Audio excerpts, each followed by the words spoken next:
akan mengeluarkan LHKPN Anda, Mas Anies. Karena untuk pejabat publik, kekayaan itu bukan sesuatu yang harus ditutup-tutupi. Ini laporan terakhir di 2023, dan mohon maaf Mas Anies, Anda baca pres yang paling miskin, Mas.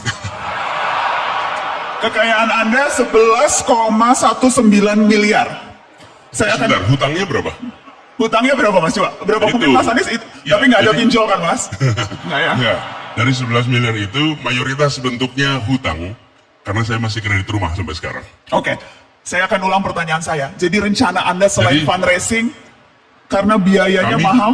dibantu oleh banyak orang yang memberikan dukungan saat ini, dan yang paling nanti akan mahal adalah ketika menjelang kampanye, menjelang kegiatan kampanye, produksi alat-alat peraga.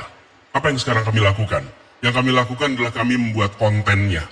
Kami taruh di cloud, dan kami izinkan siapa saja memproduksi kaos, memproduksi banner, memproduksi itu dari konten yang kami buat.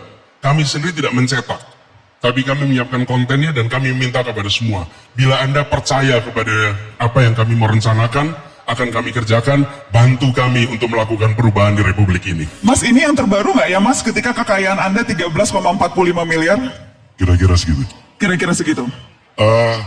Enggak, ini tahun 2022 Mbak. Ada yang lebih baru yang mungkin KPK belum melakukan, dan sekali lagi 3 hari setelah saya pensiun sudah saya laporkan. Lebih kaya atau lebih miskin, Mas? Ya, masih segitu karena setelah itu saya punya utang untuk bangun rumah saya di Jogja, dan saya jual rumah saya yang ada di Cibubur, sehingga kemarin harus anjlok dulu, tapi naik sedikit ketika kemudian saya menuntaskan seluruh pekerjaan saya.